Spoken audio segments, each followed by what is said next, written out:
अस्सलाम वालेकुम बच्चों, आप लोगों को मैंने डाइंगसन के 3 पैराग्राफ्स पढ़ाए थे और अब मैं आप लोगों को इसका जो है नेक्स्ट पैराग्राफ पढ़ाऊँगी।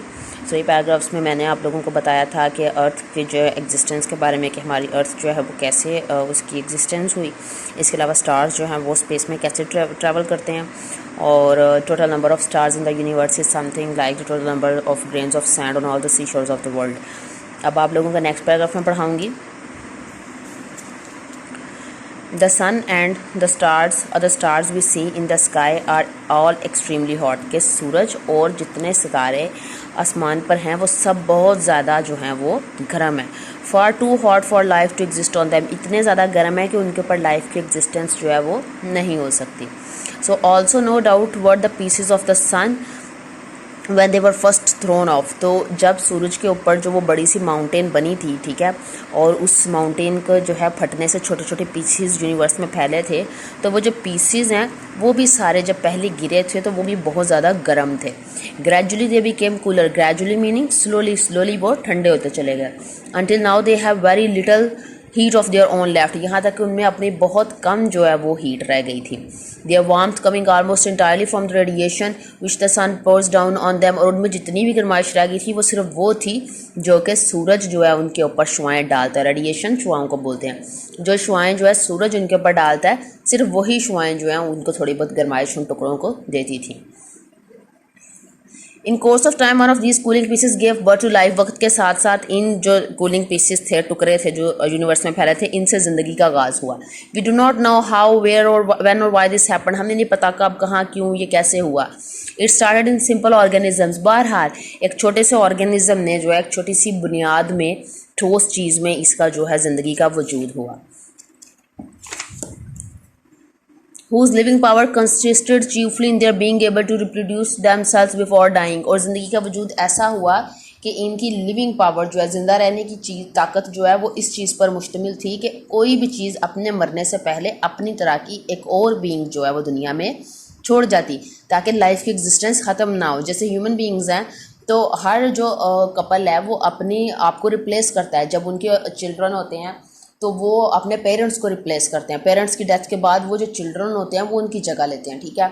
इसी तरह फ्लावर्स, ये प्लांट्स हैं, एनिमल्स हैं, तो इन सब की बीइंग्स जो हैं ये कैसे होती हैं कि ये खुद जब मर जाते हैं तो पीछे से इनकी बीइंग्स मौजूद होती हैं। मज़ीद प्लांट्स आपको मिलेंगे, एनिमल्स की किस्में भी आपको वैसे ही मिलेंगी, परिंदे मिलेंगे।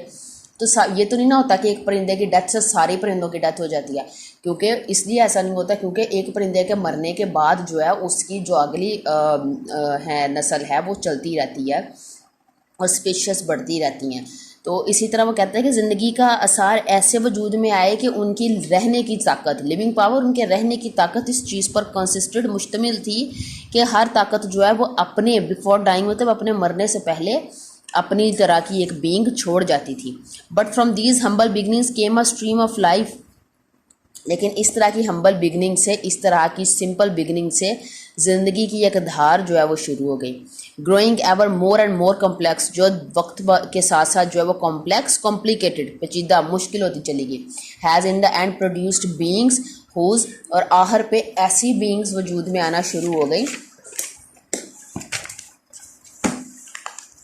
ऐसी बीइंग्स वजूद में आना शुरू हो गई whose lives are largely centred in their feelings and ambitions. जिनकी ज़िंदगियां जो हैं वो किस पर डिपेंड करती थी? एहसासात पर और ख्वाहिशात पर। जैसे कि हम लोग हैं, ठीक है, जैसे हम लिविंग बीइंग्स हैं कि हमारी जो लाइव्स हैं उनके अंदर फीलिंग्स हैं, ठीक है, एम्बिशंस हैं, तो और हमारी their sense of beauty and the religions in which their highest hopes and noblest desire, in which lie their highest hopes and noblest desires. ऐसी बीइंग्स फिर ज़िंदगी में आना शुरू हो गई कि जिनके अंदर ख्वाहिशात थी, एहसासात थी, जिनके अंदर सेंस ऑफ ब्यूटी थी, जिनके पास रिलीजन था, मज़हब था, और उन मज़ाहब के अंदर उनकी क्या थी? होप्स थी, उम्मीदें थी, और उनकी नोबलेस्ट डिज़ायर्स थी। Although we cannot speak with any certainty, it seems most likely that the human race came into existence in such way as this। कहता है लेकिन हम इतनी यकीन से तो नहीं कह सकते, लेकिन लगता तो ऐसे ही है कि इंसानी नस्ल जो है वो कुछ इसी तरह वजूद में आई। Standing on our little grain of sand we try to discover the nature and purpose of the universe. छोटे से रेत के ज़रे के ऊपर खड़े होकर तो हम कोशिश करते हैं इस यूनिवर्स के, इस कायनात के मकसद को जानने के लिए। Which surrounds our home in space and time, जिसने हमारे घर को यानी हमारी अर्थ को स्पेस और टाइम में घेरा हुआ है। हमारी अर्थ कहाँ है? हला में, ठीक है। तो कहता है इस छोटे से जर्रे पर, अर्थ के छोटे से जर्रे पर खड़े होकर हम क्या चीज़ डिस्कवर करने की कोशिश करते हैं? हम लोग क्या हैं, कहाँ, यूनिवर्स क्या है, इसका मकसद क्या है? तो फिर क्या होता है? और first feeling is something like fear. सबसे पहले तो हम खौफजदा हो जाते हैं। हमारी जब हम ये सब कुछ सोचने की कोशिश करते हैं ना अपने मकसद को, तो हमारी पहली फीलिंग फियर की होती है।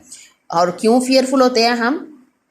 We find the universe frightening because of its immense distances. हमें यूनिवर्स इसलिए भी खौफजदा हम होते हैं इससे, क्योंकि इसके अंदर बड़े बड़े फासले हैं, which we do not understand, जिसकी हमें समझ नहीं आती। Frightening because of the stretches of time so great that we can not imagine them. और इसलिए भी हम खौफजदा होते हैं कि टाइम का फैलाव कैसा है यूनिवर्स में, तो वक़्त का क्या फैलाव हो सकता है। हम वर्ल्ड में तो बैठ के, अर्थ में बैठ के हम घड़ियों से टाइम गिनते हैं ना, यूनिवर्स में थोड़ी घड़ियाँ हैं। तो यूनिवर्स में टाइम कैसे स्ट्रेच जो है वो किया हुआ है, कैसे फैला हुआ है। So great that we can not imagine them, इतना ज़्यादा मसलन टाइम का फैलाव है कि हम तस्वुर भी नहीं कर सकते। Making the whole of human history so very small in comparison, तो सारी के सारी ह्यूमन हिस्ट्री जो है, इंसानी जो तारीख है, वो सारी यूनिवर्स के मुकाबले में इतनी छोटी सी लगती है। Frightening because of our extreme loneliness, इसलिए भी हम खौफजदा होते हैं क्योंकि हम बहुत ज़्यादा अकेले हैं। And because of the littleness of our home in space, इसलिए भी कि हमारी अर्थ जो है वो यूनिवर्स में बहुत छोटी जो है वो लगती है।